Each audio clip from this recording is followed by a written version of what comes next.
Can somebody tell me that? Garima Mataji. Garima Mataji. Okay. And is she on audio? Hare Krishna Mataji. Hare Krishna Mataji. Dandavat pranam. Okay. So let's go and real quickly check whether we are really live on Facebook or not. Are we? Does your system tell you that? No, we don't see anything. Yeah, I didn't see any. You can't Yeah, see there I am. Yeah. Okay, fantastic. So we're going to get going after this brief prayer to the spiritual master. Om Ajnana-timirandhasya Jnana-anjana-shalakaya Chakshurunmilitam yena Tasmai Shri Gurave Namaha.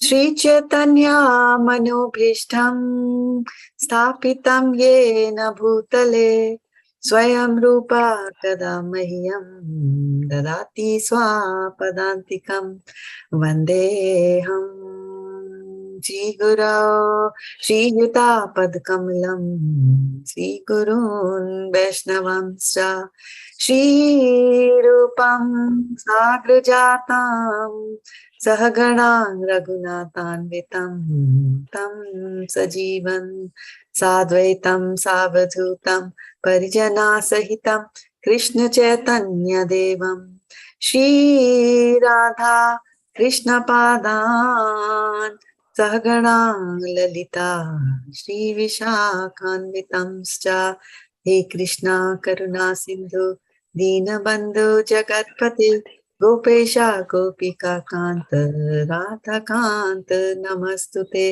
Tapta Kanchana Gaurangi Radhe Vrindavaneshwari Vrishabhanu Sute Devi Pranamami Haripriya Vanchakalpatarubhyascha Kripa Sindhubhya evacha Patitanam Pavanebhyo Vaishnavebhyo Namo Namaha.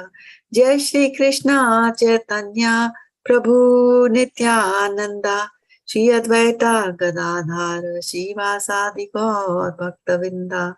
Hare Krishna Krishna Krishna Hare Hare Hare Rama Rama Rama Hare Hare Gaur Premanande Hare Hare. All right, so which verse are we doing today? 5.18. 5.18. 5.18, correct, for 500 points each. Okay, so we also have Meera Mataji and we have Subodhini Mataji also. Dandavat pranams Mataji. Thank you for joining the call. And so we Hare will... Krishna Mataji. Hare Krishna. Hare Krishna Mataji. Hare Krishna. Hare Krishna. Today is 5:15 and verse is 5:15. And when I show you 5:15, you're going to say, oh, this one, like that. 5:18. 5.18. 5:18. Yeah, I meant 5:18. So let me close Facebook. We don't need that. Oh, I know this. Okay, close your eyes inside. Okay, I'll close my eyes. Good. Go for it. Vidya Vinaya Sampanne Brahmane Vihastini Sunuchaiva Sapake Cha Panditan Samadarshana. So there you go. And yesterday last week you were lamenting that I don't remember the shlokas, I forget this and that. To Krishna gave me and again. Yes, yeah. Remembrance. He gives me remembrance and forgetfulness, Mataji. What to do? Yeah. Last week I was forgetting. Which is the verse where he talks about giving the remembrance and forgetfulness? 15. See, that's what it happens. Very famous one. 15.15? Is that what you're saying, Sukul? Yeah. Right. Is she correct? Wait a minute, 15.15. You want 15.15, I'm sorry. Yeah, please open. Most probably that is the one. Most probably? That is the one. Open it. Open. Oh, God. Don't let your Bhagavad-gita be as it is, which means that as you bought 20 years ago, it is like that still. We should open it up. Sarvasya chaham hridhi sannivishto matta smrita-jnanam-apohanam cha. Vedaischa sarvam ahameva vedya vedanta tatveda vidya videva chaham. Right. And then next time you read it, I want you to connect your eyes with the verse and with every word in the verse.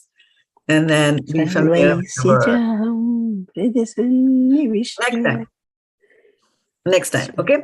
All right. So let's get going. I'm going to start sharing my screen. I'm going to bring up 5.18. And if you can confirm that you can see that, that'll be awesome.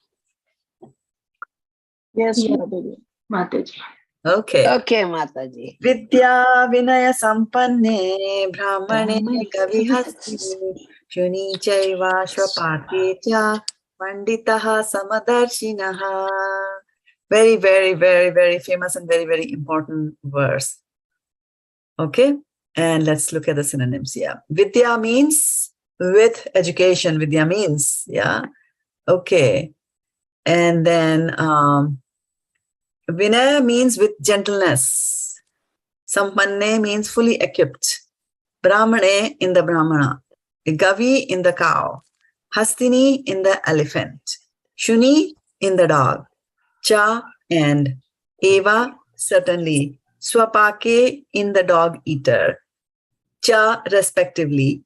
Panditaha those who are wise. Samadarshinaha who see with equal vision. Pandita Samadarshinaha.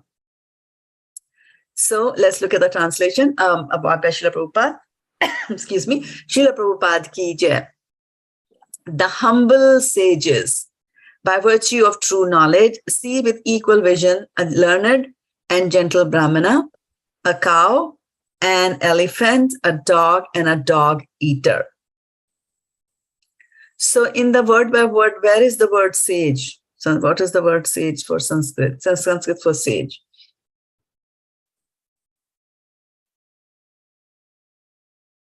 Pandita. Yes. Pandita, those who are wise, right? So humble sages, those who are wise. You don't find sage like that, but Prabhupada is embellishing that in the translation. So they see with an equal vision. And let's look at the purport. A Krishna conscious person does not make any distinction between species or castes. A Brahmana and the outcast may be different from the social point of view, or a dog, a cow, and an elephant may be different from the point of view of species. But these differences of body are meaningless from the viewpoint of a learned transcendentalist. This is due to the relationship to the Supreme, for the Supreme Lord, by his plenary portion as Paramatma, is present in everyone's heart. Such an understanding of the Supreme is real knowledge. As far as the bodies are concerned, in different castes or different species of life, the Lord is equally kind to everyone because he treats every living being as a friend, yet maintains himself as Paramatma, regardless of the circumstances of the living entities. The Lord as Paramatma is present both in the outcast and in the Brahmana, although the body of a Brahmana and that of an outcast are not the same. The bodies are material productions of different modes of material nature, but the soul and the super soul within the body are of the same spiritual quality. The similarity in the quality of the soul and the super soul, however, does not make them equal in quantity, for the individual soul is present only in that particular body, whereas the Paramatma is present in each and every body. A Krishna conscious person has full knowledge of this, and therefore he is truly learned and has equal vision. The similar characteristics of the soul and super soul are that they are both conscious, eternal, and blissful. But the difference is that the individual soul is conscious within the limited jurisdiction of the body, whereas the super soul is conscious of all the bodies. The super soul is present in all bodies without distinction. Hari Om, that's it. Okay, stop here. Reflections. What you heard? Anything? Super soul is present in every body without any distinction. Very powerful statement that God lives in us, whether we are in any kind of species. 84 lakhs of lifetimes God stayed with us, and still we have not been able to understand. I feel so sorry for them. For them? No, for For me. myself, Mother, for myself. For us. Yeah. Yeah. That is true. We haven't So turned it is towards it. very powerful. Yes, I mean, you did point it out correctly. And the interesting thing is that when a person, like, when you travel in India, a jam-packed train, right? And somebody smelly comes and sits next to you. It becomes very difficult for us to tolerate, right? Or a person in front of us starts to smoke. And it's like, I don't like the smoke. You're doing this. We protest so much, right? But look at God. He goes and he accompanies. Like Shraddha-devi Dasi, right? Towards the end of this chapter, the last verse actually of this chapter will say that, Suhrid, he's a real friend. And a friend will follow you everywhere, right? That's the difference, right? So he's really your friend. He's really your friend. Because no matter what kind of body you finally might make your destination because of your own choices, he still is there to support you, right? As a support soul, as a support in all these bodies there, right? So let's look at the verse a little bit more in detail, dig a little bit deeper, and see, how do I share? Okay.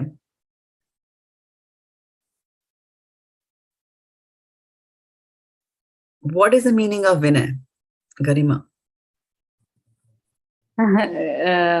Gentleness, calmness. Right. What's so special about the word Vinay? My dad's name.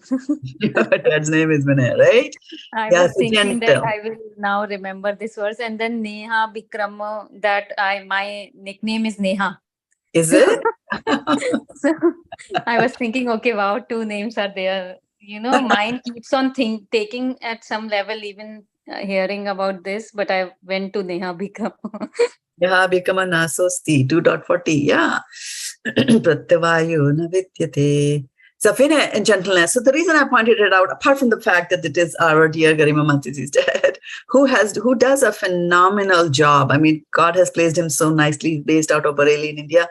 And he has taken a job of, helping anybody from USA who wants to find a place to stay in Govardhan or in Vrindavan, and they don't know anything about it, what hotels I should go. He has helped many, many devotees, especially, my god siblings who get to know at the last moment that they're being initiated in Vrindavan, and they're like, oh, now, how do I go there? Where do I stay? And this is Kartik, month of Kartik, and it's very difficult to find a place to stay, but he has connections, obviously. So one of the things, so apart from all that, one of the things that I wanted to point out over here is that they are saying Vidya Vinaye Sampanne, right? So they're like fully equipped, right? A person is fully equipped. Now, in the translation, Prabhupada is not highlighting this particular portion. He was focused on other aspects of the words. But here, Vidya Vinaye Sampanne, which means that, when you have got the education, right? When you have got the education, then you get fully equipped with gentleness, right? And this is a very, very important thing, that if you dare call yourself educated, there is a term known as educated fools, right? Sometimes we call our politicians educated fools. So, Vidya Vinaya Sampanne, if you have got the proper education, then it is going to happen. It is bound to happen. What is going to happen? You will become gentle. Right? Dhīra. So, dhīr and adhīr, right? Whether a person is gentle, whether a person is sober, our Shatu Goswamis were equal to both the types of people.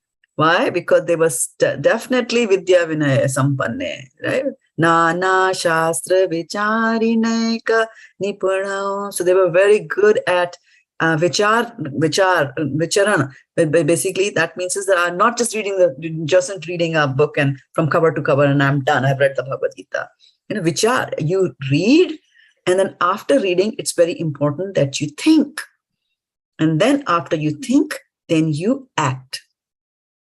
Okay? So that is very, very important. Reading a book could mean you read it, or reading a book could mean that you hear it from somebody else, right?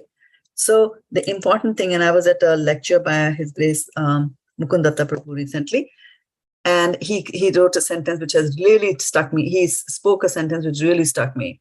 And he said that somebody asked him that, our Madhvi Mataji asked him this question, that what is the symptom of a person who's a good hearer? He always said that, you should listen to Krishna Katha. Right? So he was like, what is the symptom? Like in the mood of Arjuna, she asked, like, how does he sit? How does he stand? What is the symptom? How do you recognize that a person is a good listener? What do you think? I have also heard this lecture. So you're not supposed to answer. What do you think? Who do you think is a good listener? I can give hint. It's very difficult. Well, but once you get the answer, then you immediately know. You immediately know that, right? Can you give me an example of a good listener? Okay, from life. Any example from Shastras of a good listener? Arjuna? Parikshit Maharaj. Parikshit Maharaj. I got 5 Parikshit Maharajas. Yeah. What about Arjuna? Yeah, that's Yes, what I'm Arjuna. saying, Arjuna and Parikshit Maharaj. Right, so these are 2. And for Parikshit Maharaj, it was like, the same Parikshit Maharaj who got flustered by hunger and thirst. The same Parikshit Maharaj was not hungry or thirsty or sleepy for 7 days. And just listen to the Srimad Bhagavatam, right? So what Mukundatta Prabhu said was that you are a true listener when you act upon what you heard. Oh. That is the symptom of a true listener, right? So sometimes we'll sit in a katha and we like the katha so much, and we are completely immersed in it, and oh, such a nice speaker, oh, such a nice this, oh, such a nice that, right? And we are just admiring internally the whole class. And then the class is over and we go to our favorite spot, which is the prasadam line. Get it. We just coming in late, and that person is asking you that, what did you listen? What did you Very listen? nice. Yeah. What did you hear? Oh. Mataji, I have people like that. My brother's son is there in Virginia. Whenever I say my class is done, okay, what did you listen to today? He will ask me everything, Prabhu, Mataji. So that way, if I tell him, then that stays in my mind. I won't forget. And even before that, what you should do?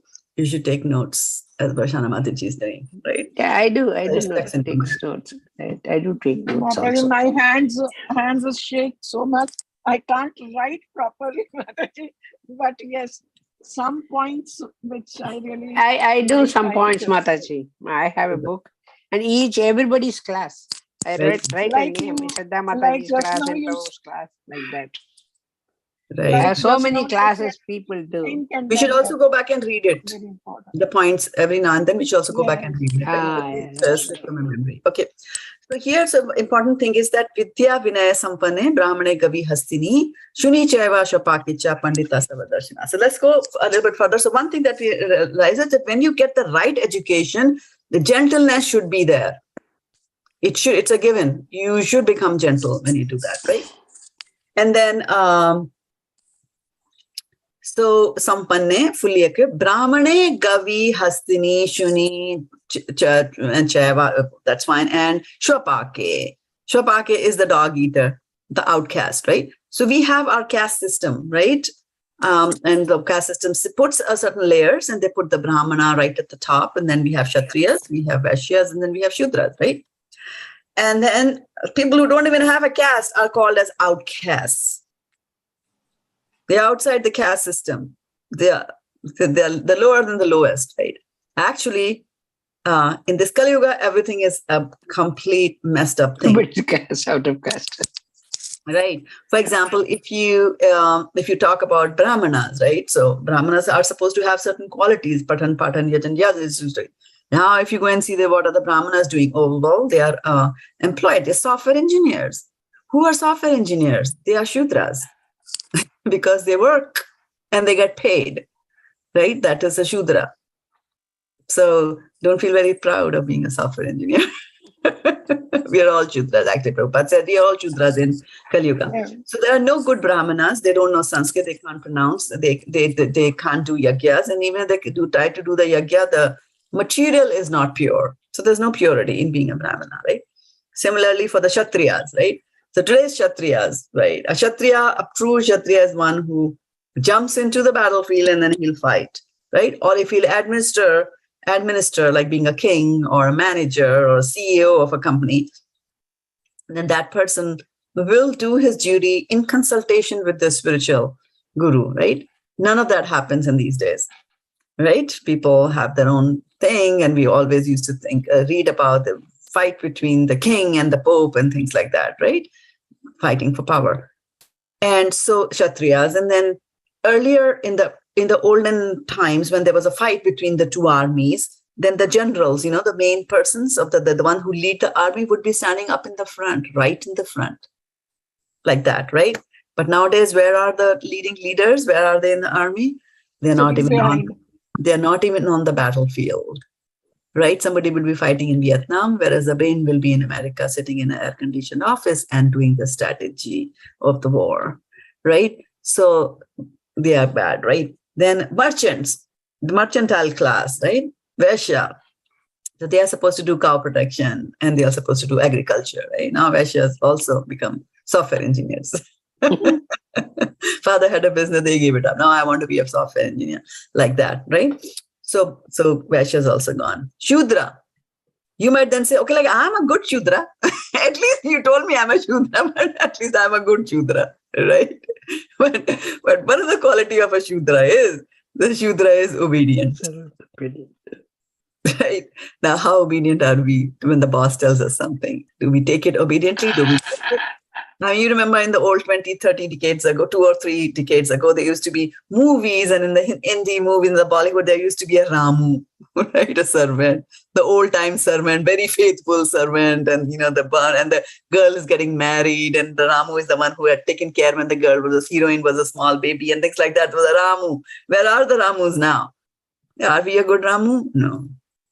Right? We don't. They are also becoming software engineers, Mataji. Doctors and in India, the servants, their children are studying so good. They're sending them. Yeah, but the point anymore. The point that I was saying was now robots are Ramu Kakas. Robots. The robots are Ramu Kakas. Very correct. Yeah, you have to be a robot. You have to get a robot to get a good Ramu Kaka, right? A good obedience comes only from them. Only from there. Yeah, correct. So Mataji, there are not good Shudras also. Sorry. So Mataji, there are not good Shudras also. Exactly. That's my point. Mostly there are no good Shudras also. No good Shudras. There are no good Shudras because Shudras property, one of the properties of Shudra is to be obedient and faithful. Where are we? Where is the faith? Oracle is giving me the $1 million and then Apple offered me $2 million. I drop on the drop of an eyelid. I go and join Apple. Who is the good Shudra? So Kali Yuga has completely corrupted a thing. And so I'm just telling you where we are and the situation where we are in. So we should assess our situation and see what exactly is going on. All the 4 castes are polluted, Mataji. They're not the same thing. Like Treta Yuga, Dwapara Yuga, no, not that like anymore. Correct. That's what I've said. Yeah, that this is Kali Yuga, and this is what happens in Kali Yuga, right? So here, if you see now, one of the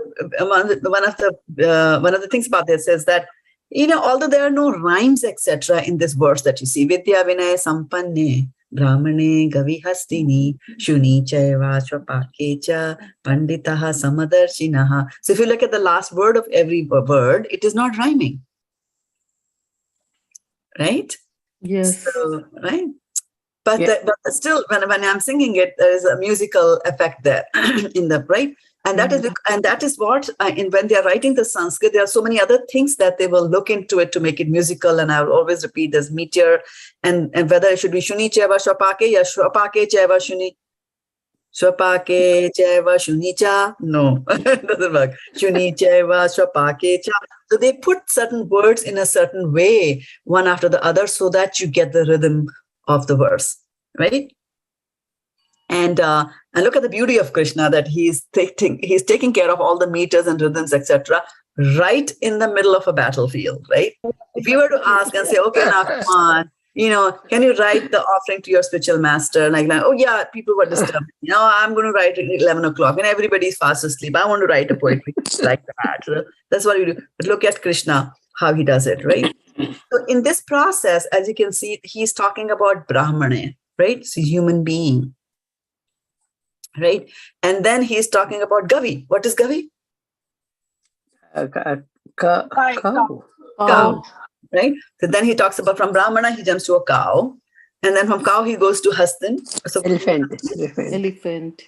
elephant. And then he goes to Dog. dog. And then he's come back again to the human form. The dog eater, right? So he's talking about, so he's not going in a particular sequence, he's not going in a particular order of degradation. At the top, we have the Brahmanas, and at the bottom, we have Shwapake, but in between, he has thrown in some animals also there, right? And that is to get the musical thing out of it. So we have to pick and choose from here and know that at one end, he's talking about Brahmana, and at the other end, he's comparing with the Shwapake. Shwapake is those who eat the dog, right? So those who eat dogs. And there are people, if you find it mind-boggling, there are people even today in certain countries where dog is eaten, right? Yes, Mataji. In Assam Rifles, the army, they clean the dog nicely and take out the intestines and then put the rice in it. And then they have one bar kind of a thing, and there is a fire down, and they keep rolling it and they cook that one. Yeah, I like the word when Shana Mataji used. She said they clean the dog nicely. How clean can you make that? Yeah, so we have Shwapakes close by, right? I mean, few hundred miles away from Mayapur in Bengal, right down there in Assam. There are Shwapakes there. They are outcasts. I'm not even talking to you about the castes, right? So one of the things to remember over here is that a lot of time we are accused of doing casteism, right? So here, when Krishna is talking about that, and in the 4th chapter, he had talked about Chatur Varnam Maya Shrishtam, right? So these 4 varnas he has created.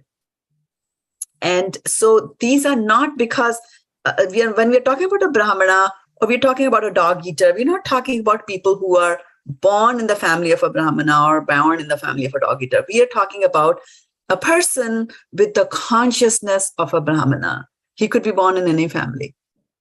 Or a person with the consciousness of a dog eater.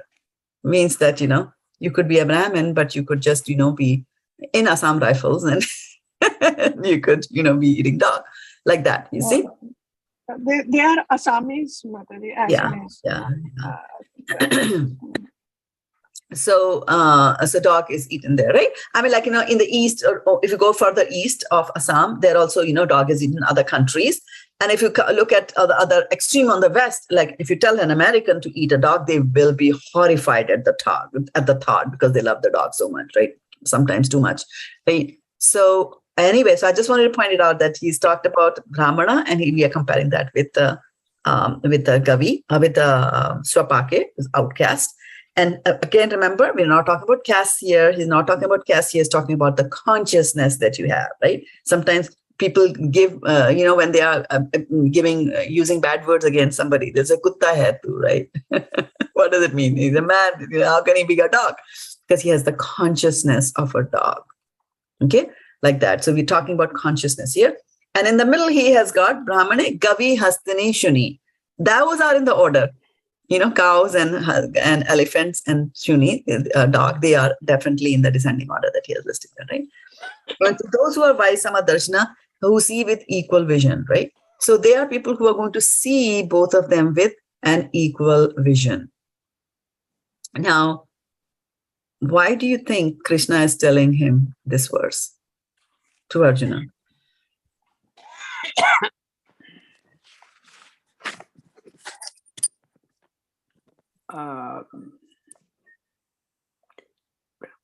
So that he will not differentiate between my relatives and not my relatives. Very good, for 1,000 points. Very good. So he does, because what had happened to Arjuna in the beginning, in the first chapter, he was confused. He was thinking like, how this way, Swajanam Krishna, see Swajan, my people, my people, my people, see all these people. How can I kill them? How can I kill them? How can I kill them? Right? Yes. And then so now Krishna is saying that, if you are a vidya vinaya sampanne, if you think you are intelligent, because in the second chapter he said pragya vadamsta bhashase gatasun agatasun cha nanu chochanti panditaha, right? So he had told him that number one, that you are pragya vadamsta bhashase, you are talking like a learned man, right? But like a learned man will not lament for one who is alive or one who is dead. For both of them, he is not going to lament, right? So he wants Arjuna to raise himself from the platform where he seems to have fallen into the materialistic pool, and he wants to bring him up that pool, right? And behave like a Arya.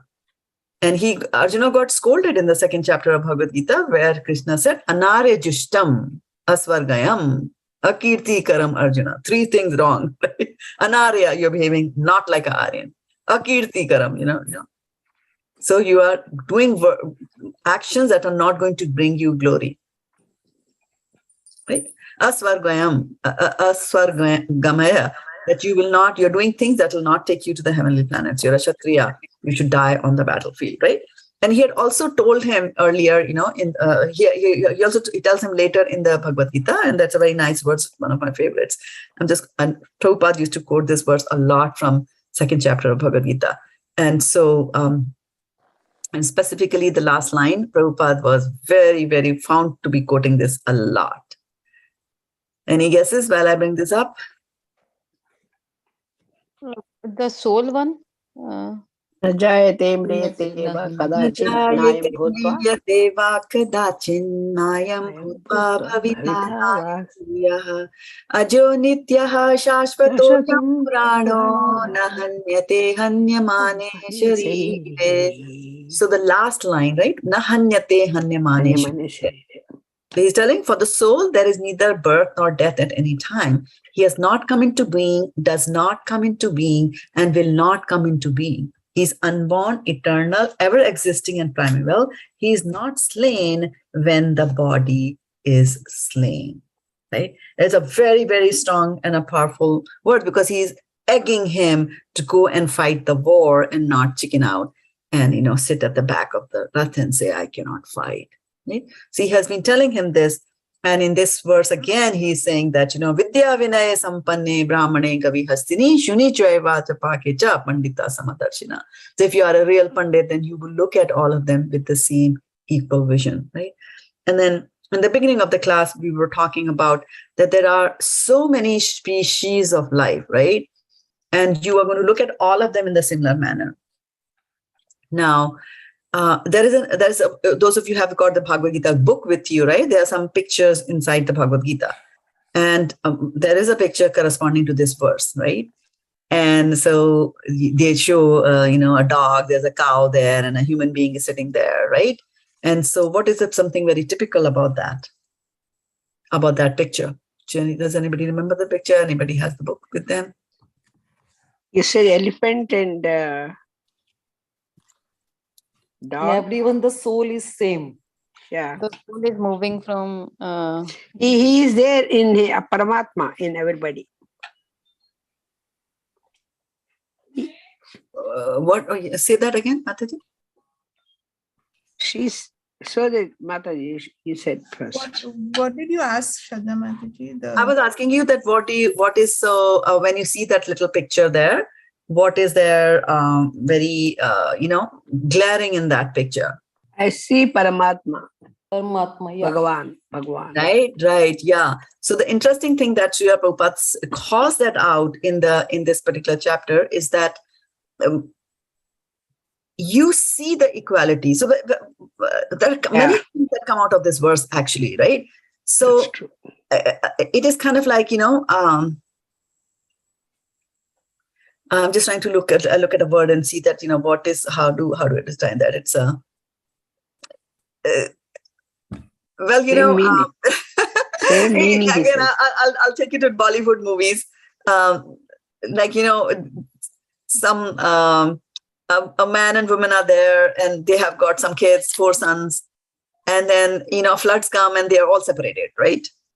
And then they go and one becomes a policeman, one becomes a thief, and like that, all that kind of stories happen, right? And then right when it is the intermission time, right? Right when it's intermission time, they'll say like, okay, there's a hotel door or some house and some door, and the 2 brothers come and see each other, and then they look at each other, and then there is a startle of recognition. They're startled because they're like, hey, this man looks like me. Because why? They were twins. They were separated at birth. So there's that startling of when you recognize something like that happening, you get startled, right? This particular verse actually is supposed to startle us. Why? Because then we recognize, number one, so there's a startling effect of this verse, which is to realize that there's actually no difference between me and a lizard outwardly, right? There's no difference between me and an ant. There's no difference between me. Brahmane, Gavi, Hastini, Puni, Jeva, Shwapake. So we might just say that, Assam rifles people, oh, they're bad, they eat this. Well, but then you know what? The second part is, the startling part is that, oh, well, I'm initiated and I chant 16 rounds and all that. Oh, I can see Krishna in my heart. But you know what? Krishna is also in the heart of those people who are eating dog. So then you look at, the love of Krishna for all of us, that irrespective of what is the situation in life that we have landed ourselves in, he still goes with you at every place, right? And for what are the places, right? Some of us talked about that. So I did a little bit of scooping around. There's a nice verse that I found, and I thought I'll share that with you here. And just give me a second.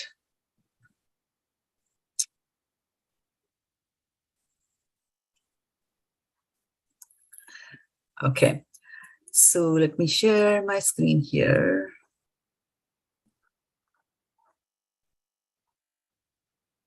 So this is a verse from Padma-puran, and it says, Jalaja Nava Lakshani Sthavara Laksha Vimshati Krimayo Ruddha Sankhya Kaha Pakshinam Dasha Lakshanam Trimsha Lakshani Pashavaha Chatur Lakshani Manushaha. So what does it mean? It says Jalaja means aquatics, those who live in the water. Lakshani means lakh, right? 1 lakh, 1 with 5 zeros. Sthavara, unmoving entities such as trees. Laksha, lakh. Vimshati means 20. Krimayaha means insects. Rudra means reptiles. Sankhyaha, numbering. Sankhya-kaha means numbering 11 lakhs. Rudra Sankaha. And then Pakshinam, of the birds. Dasha, 10. Lakshanam, again a lakh. Trimsha, 30. Lakshani, lakhs. Pashava, beast. Chatu, 4. Lakshani. Manushaha, kinds of human beings. This translates to that there are 900,000 species living in the water. There are 2 million, right? 2 million will mean 20 lakhs. Yeah. So 20, just hear it out. So 20 is Vimshati. So remember the Sanskrit term for 20 is Vimshati. So 20 lakh becomes 2 million. Okay. So a little less than a million species living in the water, aquatics. There are 2 million non-moving living entities, trees, right? So this means that trees are more in number as compared to those that live in the water. Species, not numbers, but the species, varieties.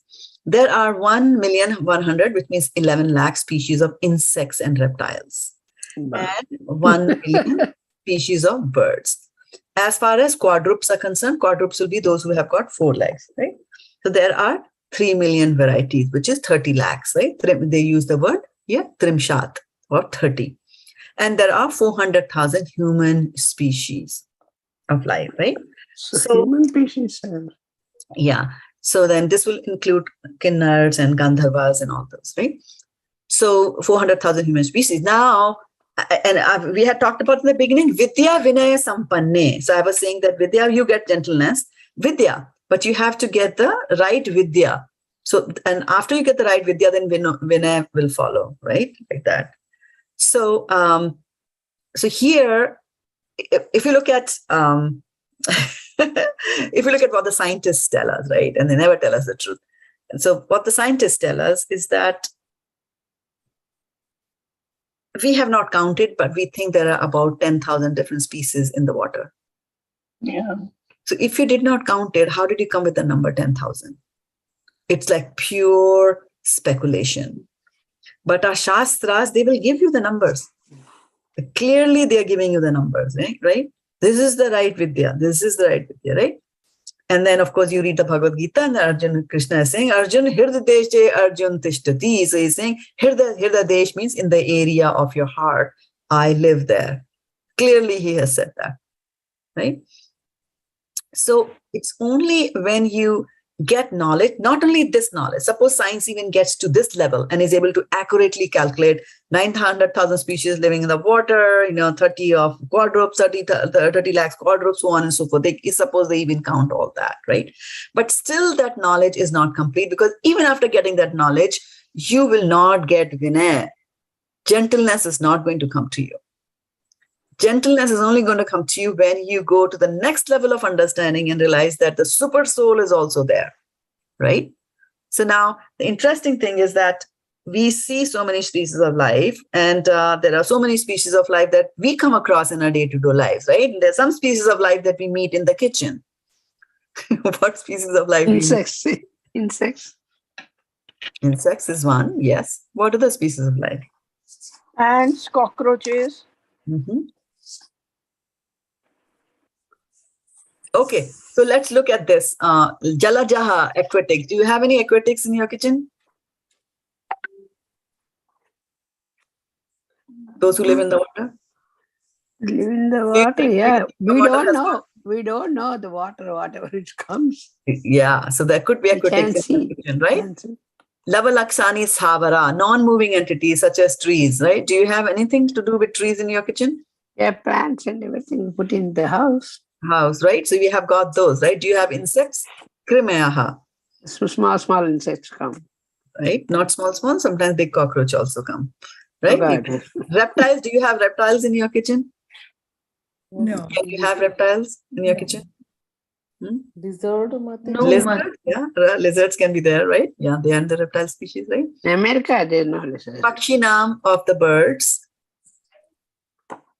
Can you have a bird in your kitchen? Sometimes people put in parrots and everything. Right, and sometimes a person can have a bird in the freezer, right? Yeah. Oh. Right? Yeah. So then, we have got 30 lakhs of beasts, right? Again, you can have.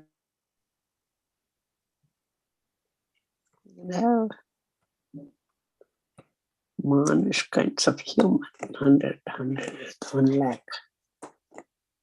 So we are equal to these plants and other things. 1 Yes. lakh, 1 lakh. Yes, Mataji, and I'll tell you what will make you different. Just listen.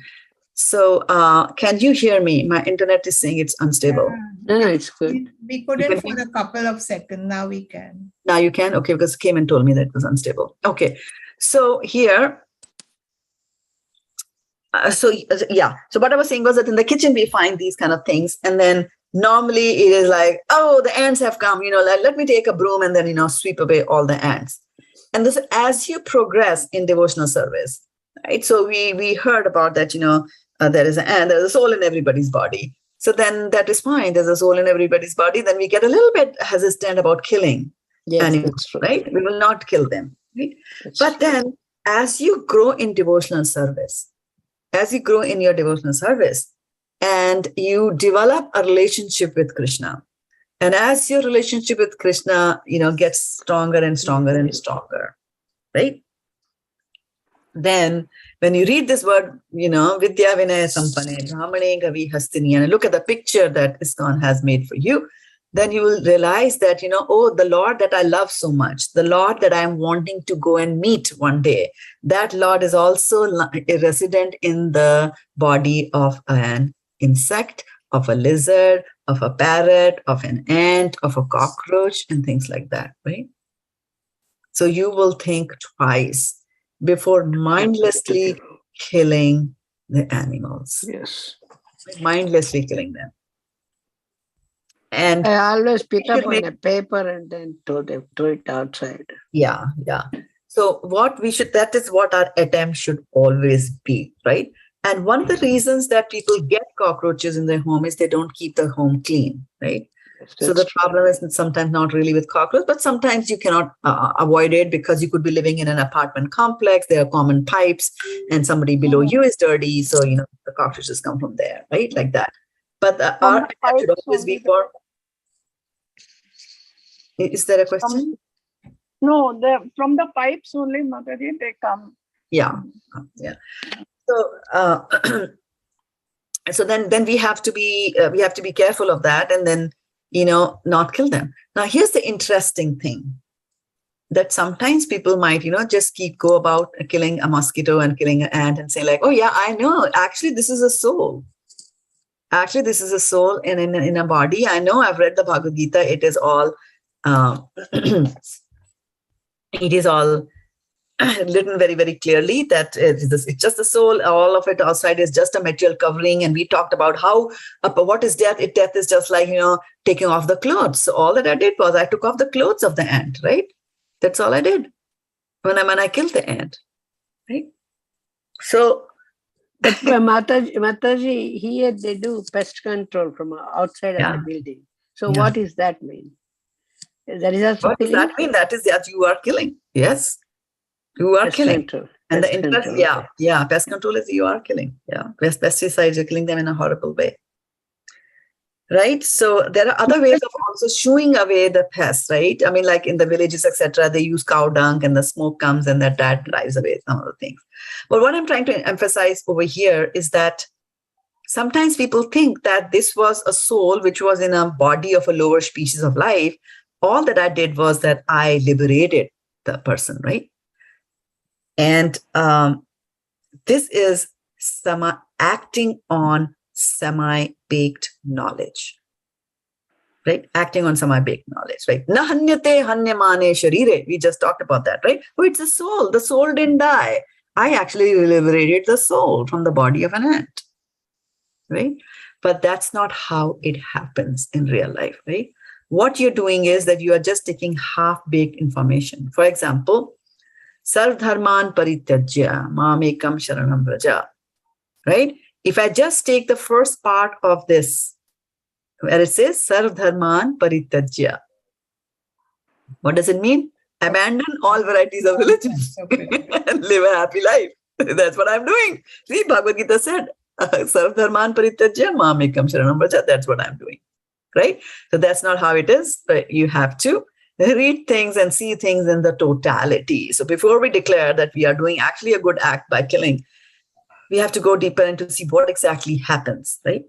So when does a person fall into the animal species of life or into any of the species other than the human species of life? And how many human species of life are there?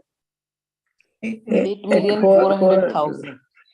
4 lakhs, right? Or 400,000. Okay. And the other 8 million are all other species. So what makes the person fall down? Like if you are a tree, if you become a tree, Bhagavad-gita has got those traits there, right? If you're one of those who don't like to work a lot and also don't dress properly, go about in the nude and, watch pictures and things like that, Bhagavad-gita shows you, right? You'll become a tree like that, right? So depending on the consciousness that you have, you will get a suitable kind of a body. And you don't just get a body like that. Like if you are destined, you like to eat a lot of things, you eat like a hog, you have a mentality of a hog, right?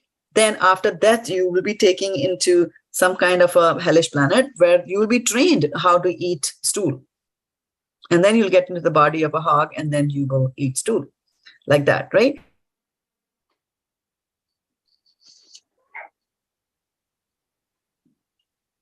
No sound, Mataji.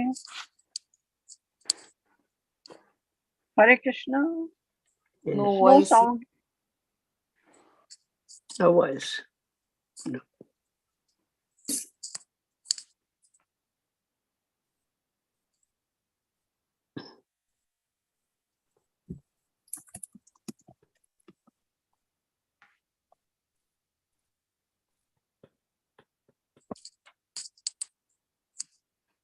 Okay, Sukumala, Oh, they you're must there. now. Now Can we you can now? hear you. Okay. Yeah. Yeah, now Yeah, it's so maybe it's an intermittent, network problem. I'm getting to about that.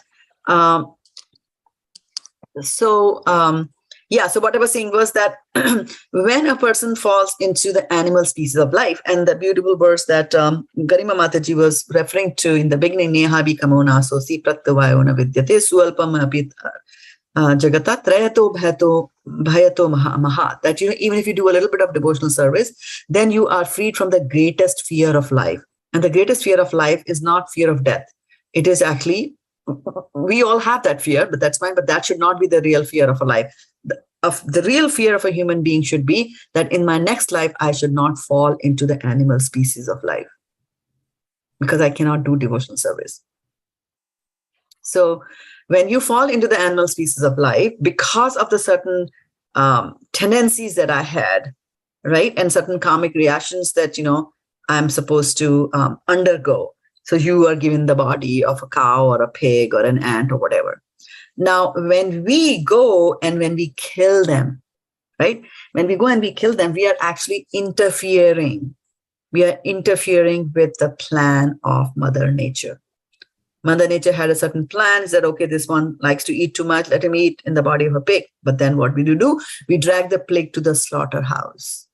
And we might just say, the whole time at the end of the day, after slaughtering so many animals. By the way, people who work in slaughterhouses here in America and all that, just the sheer act of killing so many animals the whole day, by the time it's evening, their consciousness is completely messed up. And they take to alcohol and things like that, just to go through that process, because human beings are not meant to kill animals. So when we do that, when we mess up with the laws of material nature by doing this, we are actually not liberating that animal. And I'll take an example from our side, right, of life. A person might just say, well, he was a prisoner in the body of a lizard. How ugly is the lizard's body? Well, ask Mrs. Lizard. She finds Mr. Lizard attractive. Who are you to mess up with their, life, right? So, so we have to understand this, that when they are in the animal body, they are undergoing certain steps. And yes, are they imprisoned? Yes, they are imprisoned. And actually, the concept of being imprisoned in the body came in the purport of today's chapter, where Prabhupada was saying that when he was talking about that the super soul is there in every body, but the soul is there only in its own body. So the soul will know only about its own body. And actually, the soul does not even know about its own body in completeness. Like, for example, can you tell me what's the color of your liver right now? You can't. Is it purple? Is it gray? Is it blue, red, white, green? What is it? We don't know.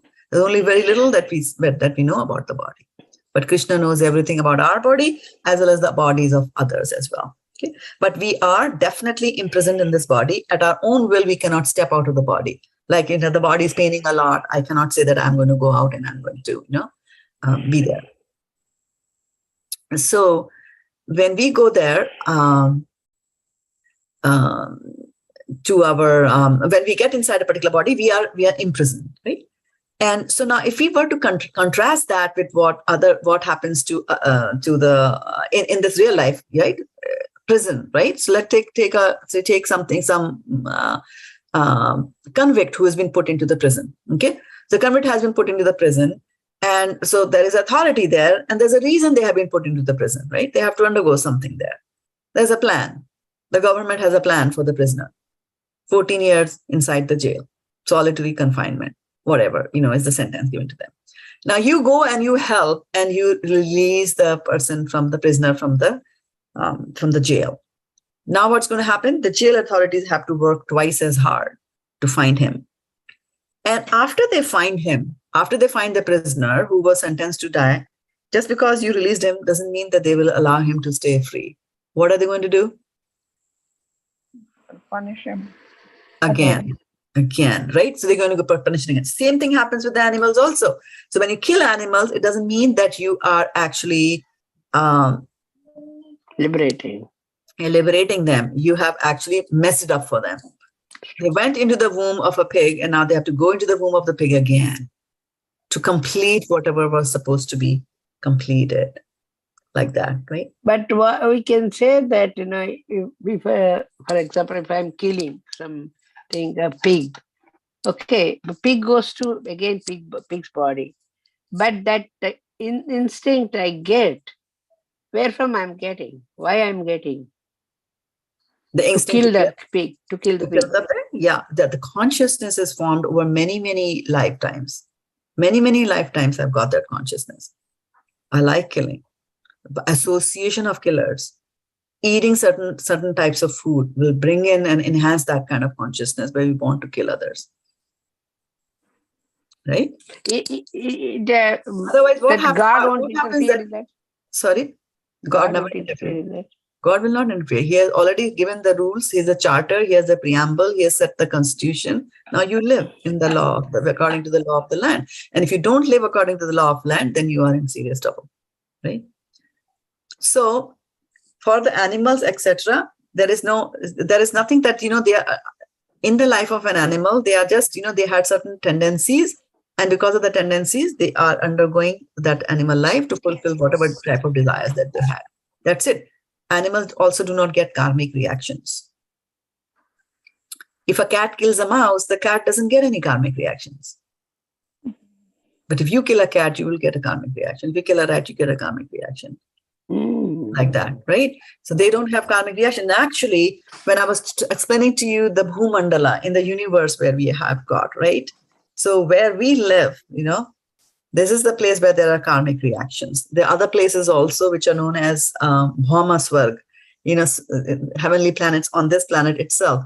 On those planetary systems, people don't have any karmic reactions. And that's why we might just look at and see, like, what are these apsaras doing, going around from one man to other man?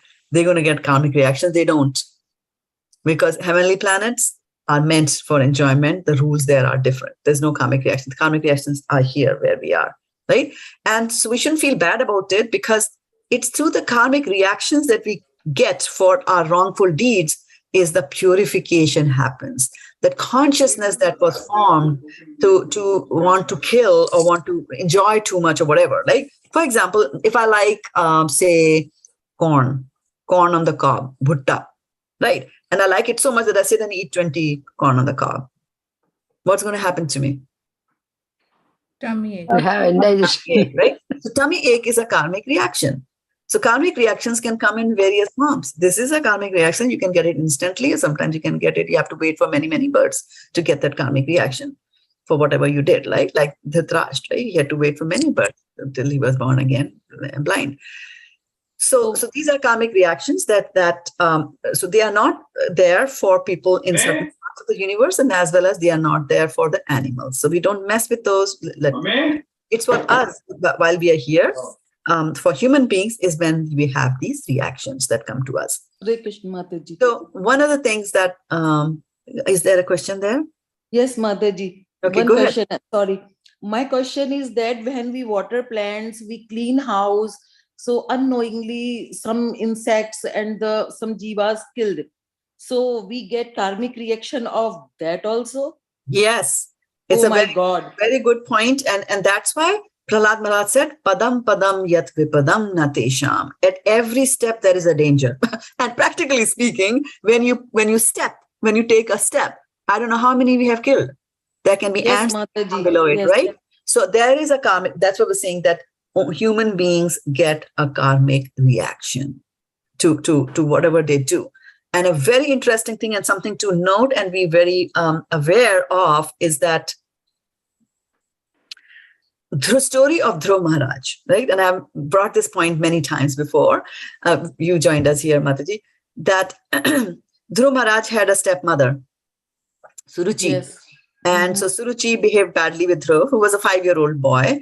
And then Dhruv goes to his mother Suniti, and she says, only God can take care of you. And then Dhruv goes to the forest, and then he becomes a devotee, right? Sees the Lord. And then Lord says, okay, he says, okay, no, Swami, Athana Yache, I don't want anything. I've seen you. But then the Lord says, no, you go back. You wanted a kingdom, I'll give you a kingdom. And finally, he goes to the polar star, right? But anyway, Dhruv comes back, and Maharaj becomes Maharaj Dhruv, and he reigns for 35 years.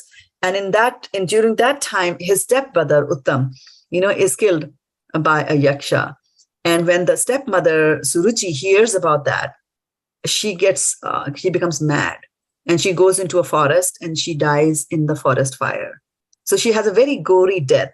Although Dhruv Maharaj, after he became a devotee, had no anger whatsoever for his stepmother. Actually, when he returned to the kingdom and everybody rushed to go and see him, his mother also went to see him. So he put one of his mothers on one side and the other mother on the other side, because there was no Vidya Vinaya Sampanne Brahmane Gavi Hastini Shuni Chaiva Shapakecha Pandita Samadarshina. So he saw his mother as well as the stepmother as the same, the soul in this body and the soul in that body also, right? So then the question comes is that, why did she suffer such a bad death? What was it that Suruchi did that she had to die in the forest fire? And the answer, Acharyas gives us the answer, that she had committed an offense against a Vaishnava, which is Dhruv. Then the question is, but then Dhruv was not a Vaishnava at that time when she was sick. Dhruv was a full-fledged Kshatriya. He was saying, I want revenge, right? How dare my stepmother talk to me like that, and how dare my father not say anything like that? I want a kingdom better than my father's kingdom, right? So, well,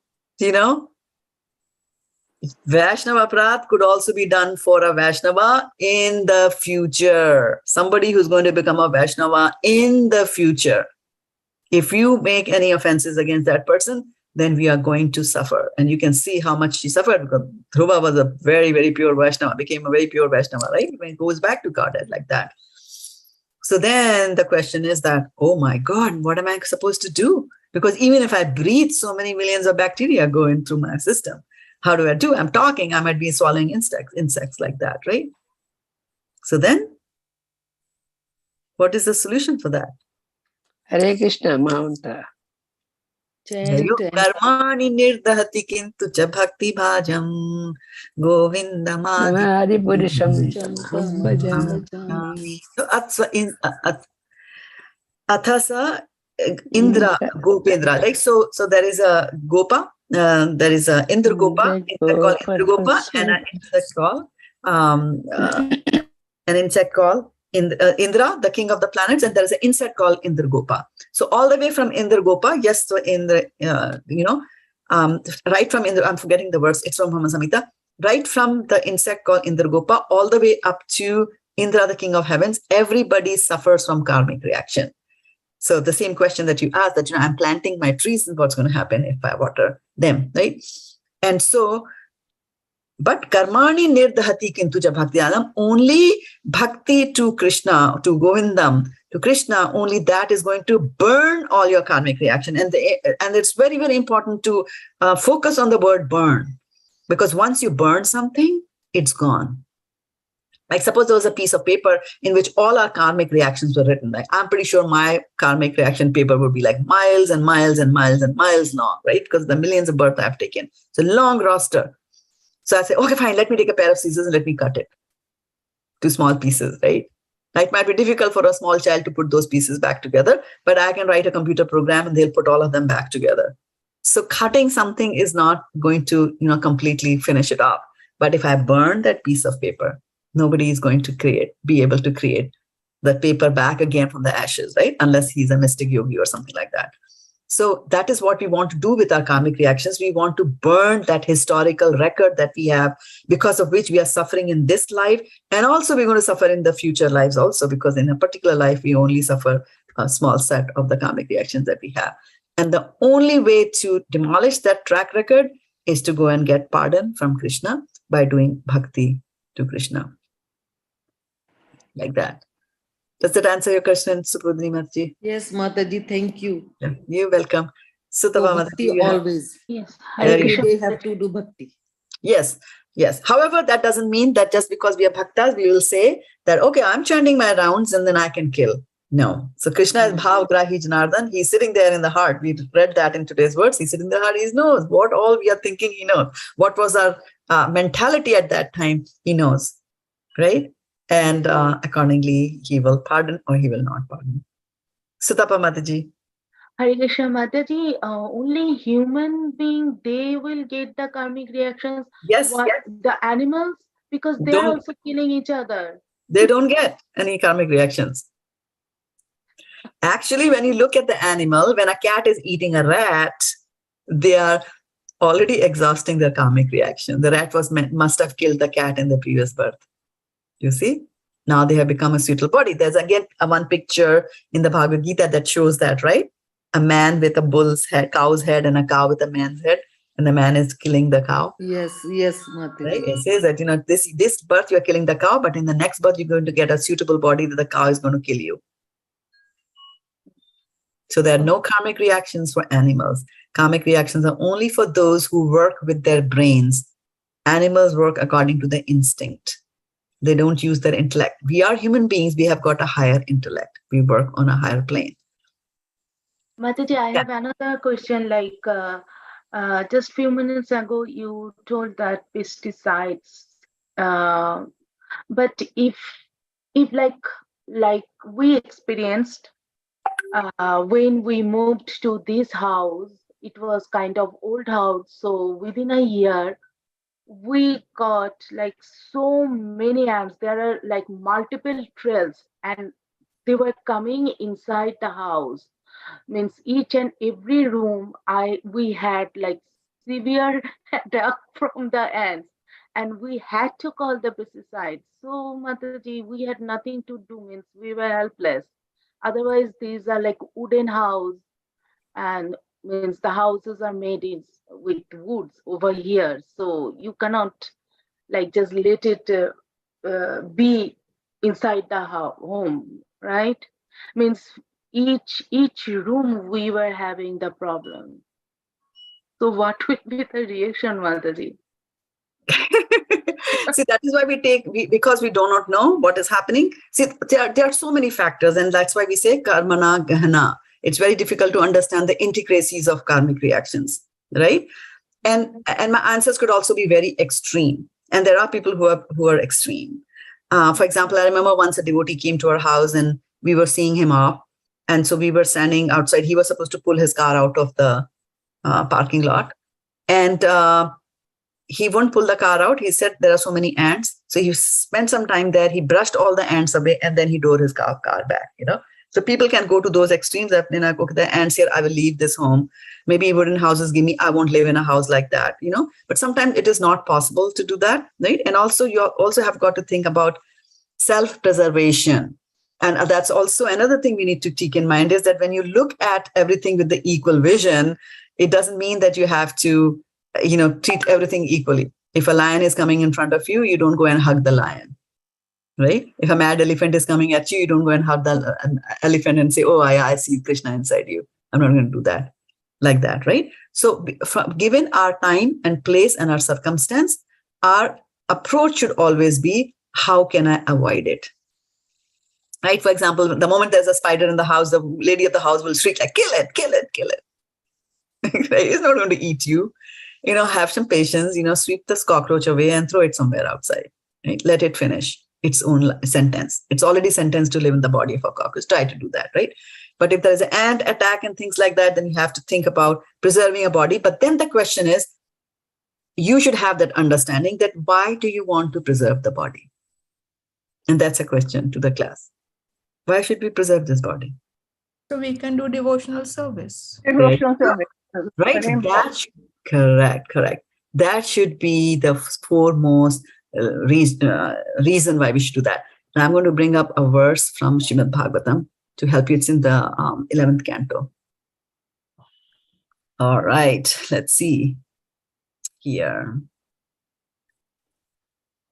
Laptva sudurlabham vidam bahu sambhavante manushyam arthadam anityam apiha dhīraha turnam yateta napateta mrityu yavan nishreyasaya vishaya khalu sarvata syat.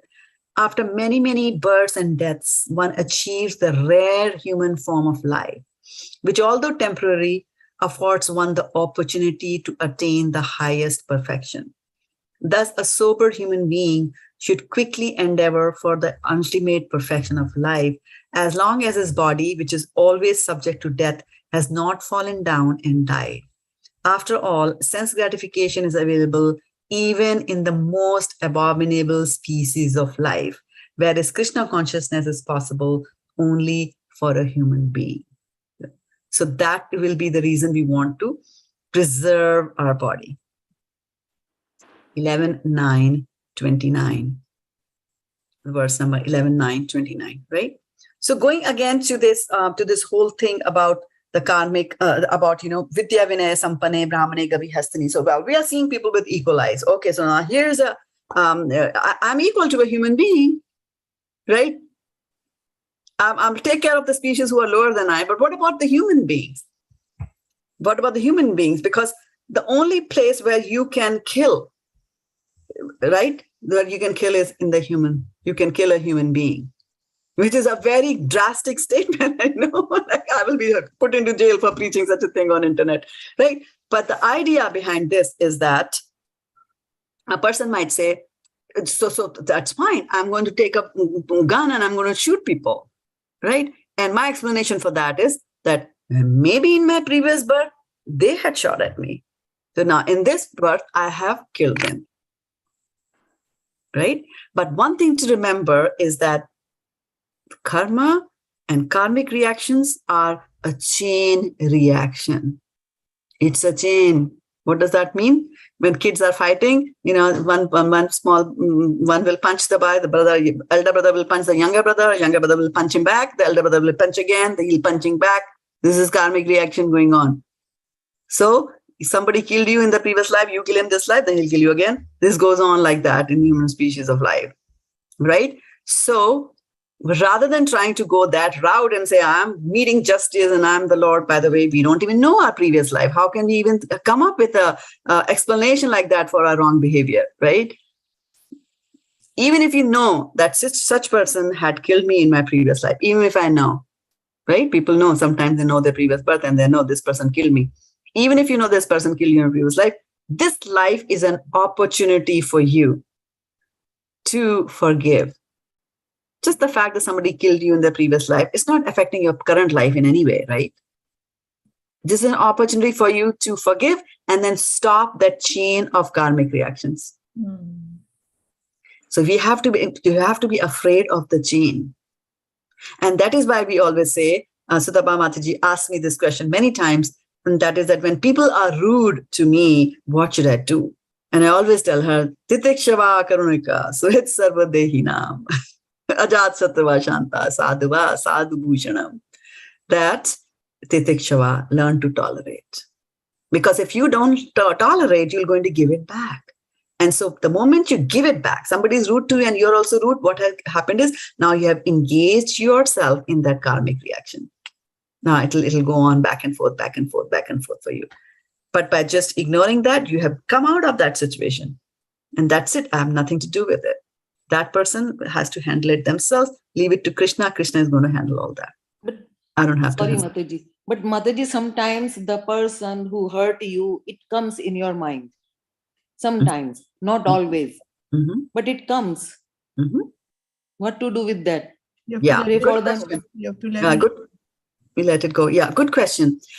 In Satyuga, and he comes in mind and we want to kill them, right? No, not killing, but sometimes not good thoughts. It's a hyperbole. Yeah, I want to slap them. I want to say back, things to them, right? So in Satyuga, even thinking about something, doing something bad, even if you think about doing it, you get the karmic reaction for that. Just by thinking about it. And why? Because the bars are so high for people who are in Satyuga. You are the cream de la cream. You are supposed to get 1600 after 1600 in SAT, right? 1100 won't do for you. Everything has to be perfect because only perfect souls, or highly elevated souls, they take birth in the Kali Yuga, in the Satyuga, right? Kali Yuga is a messed up affair. In Kali Yuga, when you act out your thoughts, right? When you act your thoughts, that's when the karmic reaction comes. However, such thoughts should not be entertained. Entertainment means that, these thoughts can give birth to other thoughts also. So, for example, one thought is that, okay, Varshana Mataji was very rude to me the other day. Okay, so that thought came. And now, I feel bad for some time. And then the anger comes. And then it's like, okay, I'm going to be rude to her. Next time she comes to the class, I won't even acknowledge her like that. Right? So what is happening now? Plan is happening in my head. And then today it was with Varshana Mataji. Tomorrow it will be somebody else. And pretty soon my consciousness will be all messed up. That's all I'll be thinking in my consciousness. And the consciousness that we have, which is basically what the mind is thinking, the consciousness is what shapes your body, your next body. So if my consciousness is like that, I was not able to do this. I really want to take revenge, but what can I do? She's my mother-in-law. I cannot speak against her. Well, then, with that consciousness, if we die, then we will become the mother-in-law in the next birth and we will take revenge. And then there'll be a chain reaction already set up there. So best is to nip it in the bud, cut it off when it just started. So if the thought comes to the mind in the beginning, and that this is what Jayapataka Swami Maharaj always says, that you have to keep a big gap between 4 stages that happen. The first stage is thinking. Varshana Mataji hurt me. Second is feeling. I'm feeling bad. Okay? So thinking, feeling. Willing. I'm going to be rude to her. I've decided I'm going to be rude to her on the Sunday class. Let me catch her there. Right? Willing. Then come Sunday, we do it. Acting. Right? And the further you progress in these 4 stages, the more difficult it is to stop yourself. If I've already been thinking how bad she was with me, I've already been thinking how bad I am feeling, how hurt I am feeling, right? And I've already got that strong determination, thought it 100 times between Friday and Sunday, how to give it back to her. Then on Sunday, when I see Varshana Mataji, and then trying to say like, no, I'm going to be good to her, it's not going to happen. It'll be very difficult because you have already set the stage for that disaster to happen. So best is when the thought comes to your mind, at that time itself, you stop it. As Sukhormal Radhe Mataji was saying, ignore it. Right? How do we ignore it? But we can also think about it that way. When the thought comes and you want to nip it in the bud, you can say that if I do the same thing that she did to me, what is the difference between her and me? So let me take the higher road and forget about it or ignore it, if not forget. Absolutely. Forgive and forget. Yeah. Forgive and forget. It's hard but that time, if we don't want to talk to the person for some days, because it will, at first, it will hurt you like anything. So, and obviously means I do that because I can't talk to that person. But I'm not talking telling anything rude, or I am not behaving very badly with that person. But I can't talk, Mataji, for a few days and then I'll be normalized. Yeah. So that is also bad too, right? No. This is sadhana bhakti. You're practicing, right? It's not as bad as it used to be 5 years ago, right? So with practice, we will learn to overcome all this. Rasari avat jate sil par hot nishan. So just a rope is able to cut over stone, right? By the side of a well. So we just have to learn to tolerate. Matas parshat sukante asitoshun sukha dukkada agam yes tam titikshas vibhara. Right? That means the heart will be inside, but you have to, your behavior should not affect. Yeah, your behavior should not affect that. And then, so now, vidya vinaya sampanne, you have to get the right knowledge first, right? The right knowledge you got is that, number one, Krishna is there in his heart also, and Krishna is permitting that, right? It doesn't mean that you should not discriminate between right and wrong, right? We discriminate between what is right and wrong, but we are not going to kill the one who did the wrong. Kill, I don't mean literally killing like that, but you know what I mean, right? So we should develop that habit of forgiving them. And then, so first thing that you should do is, when the thought comes, learn or practice to observe your thought. Because sometimes between the thinking, feeling, feeling, and acting, there is like a 10 microsecond time lag. Immediately it happens. Immediately the reaction happens, right? We need to increase the gap between all these 4 stages there and try to curb it right in the beginning itself when the thinking is happening. So you can also analyze. You can analyze that and try to observe yourself. Like, okay, this person said something so hurting, and look at my heart. There is a little pain happening in my heart like that. And then, so this is what, the heart, it's a body. I'm a soul. There's nothing that that person can do to my soul. Nothing at all. Nobody. There's a verse in Bhagavad-gita, right? It says it cannot be cut to pieces. It cannot be dried by the wind. It cannot be made wet.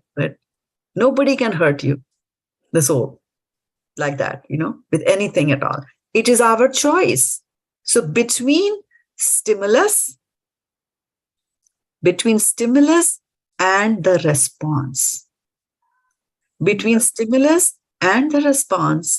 you have the freedom to choose. Yes. You have the freedom. So increase that distance between stimulus and the response, right? Increase the time distance between them. That will give you time to think through it. And then, most of the things die their own natural death. And also, don't be overwhelmed too much because of the bad thoughts that come into your mind. Just don't entertain them, but don't be overwhelmed by that also, because again, you are not the mind. Right? But just by saying that I'm not the mind, don't entertain those thoughts also. Don't observe and say, okay, if this was a thought, and then now 5 minutes later, I am like 100 thoughts ahead, like that, right? So try to get out. It's a practice. It's practice only, abhyas. Chanchalamhi mana Krishna, pramati balvadrinam, tasyaham nigraham manye vayur eva sudishkaram, right? So here's the thing. The more subtle a thing is, the more difficult it is to control it. For example, here's my mouse, right? If somebody says, hey, you hold the mouse. Hey, the mouse is falling, you stop it. I can stop it. Okay? Now, similarly, if somebody says, hey, there's water running from the tap, stop it. So if I put my hand underneath underneath this, or there's a waterfall falling, you stop it. How much of a water can you stop from falling, right? It goes this direction, that direction, this direction, that direction. Why? Because water is more subtle, right? Bhumi, apo, analo, vayu, kham, mano, buddhirevacha, ahankara, ityame, bhinna, prakriti, ashtada. So these are 6 energies of Krishna. So bhumi, earth. This is made up of earth, right? So earth is easy for me to conquer because I am also earth. Largely, I am earth here, right? As you can see. The water becomes a little bit more difficult. Now, if I were to say, okay, Varshana Mataji, can you go and, do something about bring me a bag of air from the left side of your room? Can she do it? Can she push the air? She cannot, because air is even more subtle. So, kham mano buddhir evacha. Then, your mind is even more subtle. Mind is very, very subtle. And so to control it is even more difficult. But there's one thing that can control your mind. What controls your mind and what purifies your mind? Just Chanting.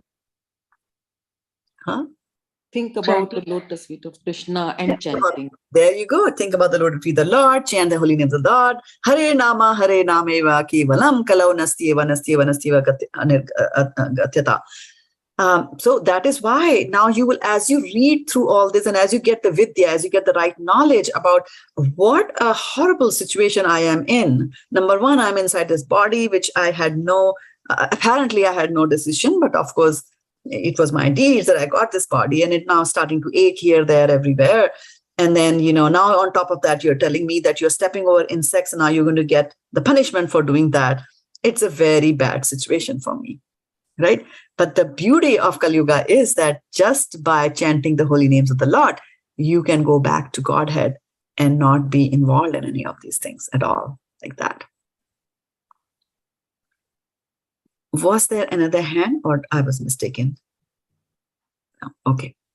All right. So we are on the top of the hour, 30 minutes over. Madhuri, I was just saying that there is a psychologist. She said, so a question was asked to her that there are 4 kinds of things which really disturb us, like happiness, fear, anger, or the 4 things she mentioned. And he mentioned, and she answered it very well, Madhuri. She says, my reptile mind is here. And another, she gave the name, but I'm forgetting. And here, the other thing, the other mind is here. Now, she said, when somebody shouts at me or doesn't speak properly, first this reptile mind starts working. It is like a dog. Like you said, dog barks, the other dog also barks. Now the other one dog cannot tell the other dog, don't worry, I'm with you, you stop it. They cannot do it. But, and the same thing happens in the humans also. If somebody tells me something and I'm angry, so first this mind will work and I will feel like shouting it. I will never talk to this person. He spoke to me like this. I will never do it. And you see, but she said, you take one step ahead. You take one step ahead and this mind starts working. And he says, Mr. So-and-so did not reply me, but he is not that kind of a person. So she says, Mr. Ahmed, what happened? Are you okay? मैंने आपको दुआ सलाम कहा. You did not reply. If I can help you, please let me know. I can be there. Now she says, these 2 minds have helped you. Only fraction of a blinking of the eye. Only that much time takes from here for the thought to come here. So that's when we have to wait for those 10 seconds, not 10 seconds. Means it's a fraction of a minute. Then you see, your mind can change, your thought can change, and you can be very grateful, attitude you can have. And this is how we should act. We should not immediately act. Very beautiful video, Mataji. That Right. Yes, and exactly, and this is in line with what our from our parampara, Jayapataka Swami Maharaj is saying, right? That you increase the gap between the reaction, right? Between thinking, feeling, willing. And then also the fact that you're saying that to hey, Mr. Such and Such, are you okay? That kind of thing. That is Vinay. That is gentleness. And that is coming from Vidya Vinaya Sampanne. For that, you need to have the Vidya, right? One little thing I will differ with you is that according to our Shastras, the mind is in the heart. And it's not here or here. Right? Just now you said this sentence, no? That between stimulus and response. Yeah. So that's why you have to choose. Yeah, you have the freedom to choose. Yeah, but that's why they say count 10 before you say something. Yeah, but then are we able to count 10? That's a little bit time. Yeah. It can't. By the time we were 3, it's like, again, the words come bursting out of it. So one of the things that you can also do, which is calming at that time when Sutapa Mataji left, is that chant the Hare Krishna Mahamantra. It has got a very, very calming effect on you. It will bring peace to your mind. And also because it's the Mahamantra, it will also affect the other party. Right. Because, sometimes the other party might be so angry that even if you go and ask them that, is everything okay? Then they will give you such a bad answer. And then now the hurt is all there and then the anger will come. Because there's that expectation there, which is there in our mind, which is saying that if I behave properly with him, even when he's angry, he's going to return back and behave properly with me. And when that doesn't happen, then Krodha is the younger brother of Kama, right? You had the desire, that didn't get fulfilled, and then the Krodha is there. So the safest thing is to chant Hare Krishna, Krishna Krishna, Hare Hare, Hare Rama, Rama, Hare Hare. Nice. Okay. Preeti Mataji, how are you? We didn't hear any word from you. Hare Krishna, Dandavat Pranam Mataji. I had just very small questions. You mentioned that Dhruva Maharaj became a Vaishnav later. So apparently the stepmother had committed an offense. So that story actually reminds us that we should not be criticizing or bad-mouthing anybody. That means you never know in which lifetime and Correct. person will become a Correct. Vaishnav. Correct. Yes. Yes. You According got to the the point. Vaishnava definition, once also if somebody says the Mahamantra, that person is a Vaishnava, right? Yes. Yes. So Chaitanya Mahaprabhu says. Yeah. So and then this verse is a very apt verse to support what you're trying to say, right? Vidya Vinaya Sampanne Brahmane Gavi Hastini. Forget about people who misbehave with us. We don't even feel or behave badly with Shuni, Hastini, Gavi. None of them. What happens to the Gavis here in this country where we are? Right? They are taken to slaughterhouse and cut and eaten. yes, Mataji. So Right, we have to be very, very careful because very, this very tendency careful. Correct. Yeah. is Padam padam yad vipadam nadesha. At every step there is a danger. And if you remember, there was a conversation that they had with Prabhupada that, how do we prevent from falling down? He said, well, you just, you pray and then you try to become a pure devotee. Pure devotee never falls down. So then the student asked Prabhupada, and Prabhupada, you are a pure devotee. Why do you pray to God all the time? Then he said, yeah, that I don't fall down on that level. So that human life, human life, we think that is a very good life, but it also has a lot of things. A human life engaged in devotional service is the best life. A family engaged in devotional service is the best family to be in. And so, and then we also have to think about, sometimes we get envious, somebody's whole family, husband, wife, all the children, they all initiated, they're all into, Krishna consciousness. And then we feel bad, like, wow. And we feel envious of that other family. But that's not how it should be. They have done something to be in that position. And we have been put into this position for our purification, like that. So as soon as you start analyzing things and start seeing Krishna's hand and surrender to Krishna's will, then when you surrender to Krishna, it'll be like, oh my God, okay, so I did all that, Krishna. Now please forgive me.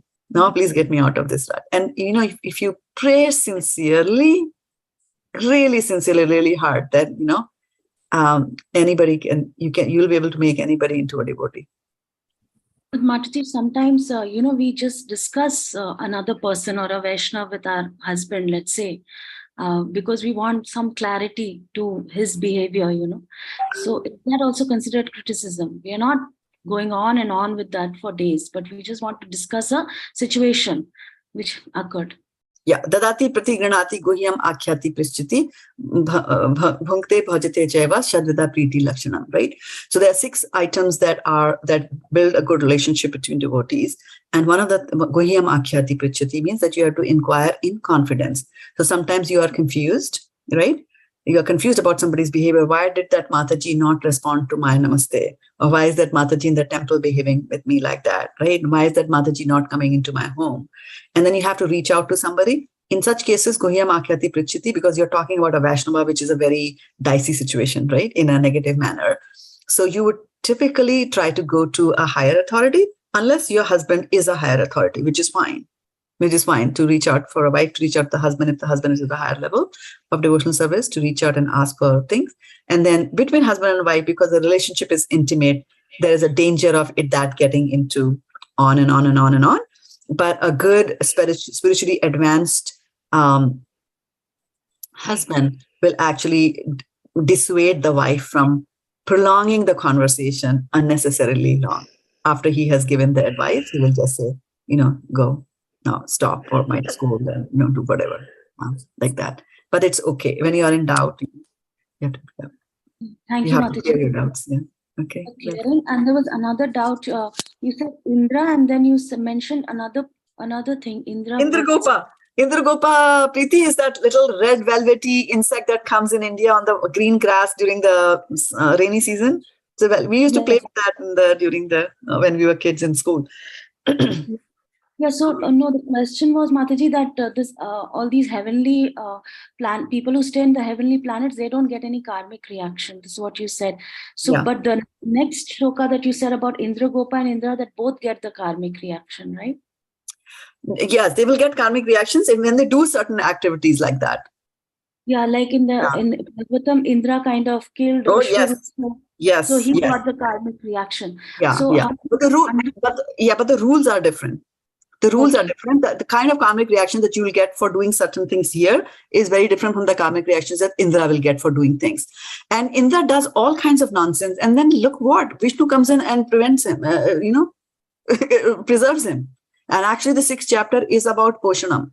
Poshanam is protection from the Lord. And what is the story there? It's a story about Vritasura and a story about Indra. Right? Indra offends his spiritual master. Right? He offends his spiritual master, and then he loses all his kingdom, and then, Vaman Dev comes and, does all the chalkapat, and then he gets it because he's a devotee of the Lord, like that, right? It is, to give an example from the real life here, that if you were to go, if you are driving a car, and if you jump a red light, right, the police is going to catch you, right? But if you are in a helicopter, and if you go over the red light, nothing happens. Right? So the rules are different on the higher planetary system, right? People will drink, Indra will see dances of the lady life. What kind of a devotee are you? You're watching to the dances. And here I'm provided from listening to the cinema. So those kind of karmic reactions are reduced. The apsaras, right? Yeah. So there are karmic reactions, but you are saying the levels are different. They're different, yeah. But here in this, it is tit for tat. You get it for that. Yeah. And then, and then in certain places, they are all, they'll be less, but they are more for enjoyment purposes, You enjoy. We have given you this, you enjoy. Shine purne marte lokam vishanti. You come down, right? You wanted to enjoy with women, you enjoy. And then no reactions, nothing noted against you. What happens in Vegas stays in Vegas. So what happens in heaven stays in heaven. But then your money is exhausted, you come back to this land, and then you start the cycle again. Like that. Yeah. Thank you, Mataji, very much. You're welcome. I think Meera Mataji had her hand raised. Meera, did your question get answered, or you thought it's too late? Thank you very much. I had a very, very deep understanding of forgiveness in this class. It means so much to forgive and not to kill, and about not killing other lives. But it is very, I don't know, it's so sad because we do kill in our homes if we see insects. So that's very depressing. And even now I know it, I'll still end up killing at times. And obviously when you water the plants and you walk, you kill so many lives. So it's so, I feel like, I don't know if I'll be able to be in that position, not to kill. You will never be in that position not to kill. None of us will be in the position not to kill, because that's how this world is wired, right? Ahastani chahastani apadani chatushpadam falguni tatramhatam jivo jivasya jivanam, right? So one item, one species is the food for other species. This is how this world has been built. It is made like that. There's nothing that you can avoid. And that's why what we want to do is Brahmane Brahmite Korn Bhagyavan Jeev Guru Krishna Prasade Pai Bhakti Lata Beach. So what we say is that we are going up and down all these planetary systems many, many times, right? And killing here, killing there. Right. But then Guru Krishna Prasade, through the mercy of Krishna, you get a Guru, and through the mercy of the Guru, you get Krishna. From that mercy, you get the seed of bhakti. The seed of bhakti gets planted in you. And so you are on the right path, right? You have taken shelter. You are on the right path. So what I'm just trying to say is that there is no way that we can avoid killing. Purposeful killing for sense enjoyment of any kind is completely prohibited. Oh, okay. Yeah. Purposefully killing. But I'm in a position that I can kill, so I'm going to kill. Right. Okay. Because I'm the strong. Falguni Jatra Mehtam Jivo Jivasya Jivanam. Right? So sometimes people just take that line out of it and say, Jivo Jivasya Jivanam. one Jantu, one Jeev is the food for another Jeev. So, so I'm allowed to eat. Yeah, fine, the chicken is the food for me. No. Patram pushpam phalam toyam yomai bhaktya prashyati. They're saying, offer, leaf, flower, water. Those are the items that you're allowed to eat. And don't think that, when you pluck flowers or when you pluck a radish out of the ground, you're not killing. You are. Yeah, true. Right? So certain things are allowed according to the Shastra. So we always refer to the Shastras to do that, right? And of course, the bigger Shastra here is where Krishna is telling Arjuna that, kill, because that is his duty, right? So when you kill in a war, you're not hung to death. But if you kill inside the family, the police comes after you. If you kill in the war, you get a medal. Same act, right? Because the difference is that it was sanctioned or it was not sanctioned. So if it is sanctioned, then it's okay. If it's not sanctioned, then it is wrong, right? And another quick question. In the beginning, you said there are 400,000 human species in that. So not every species of human is on this earth, right? Yes, correct. Yeah, they will be in different planetary systems in the so on this earth, there is only one, like we humans. Well, in humans also, there are different types of humans, right? Yeah, here also you find different varieties of human beings. Yeah. And there are Kim Purushas like Hanuman, right? It's half human, half animal. Those kind of species are also there. Okay. Yeah. That. Okay, so any more questions? Oh, I forgot to announce this. I wanted to announce it in the beginning of the class, fearing that others might say.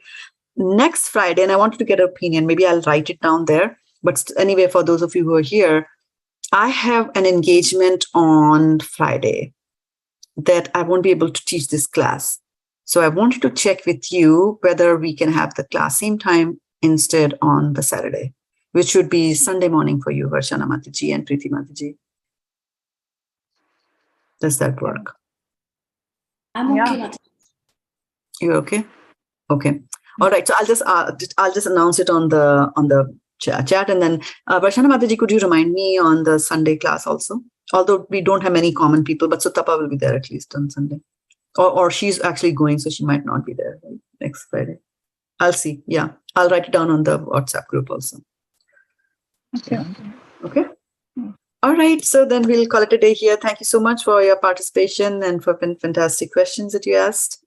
Vanchakalpatarubhyascha kripatindubhyevcha patitanam pavnebhyo vaishnavebhyo namo namaha gopremanande hari hari bol. Thank you, Mataji. Wonderful class. Thank you so much. Wonderful, Very nice. wonderful. Hari bol.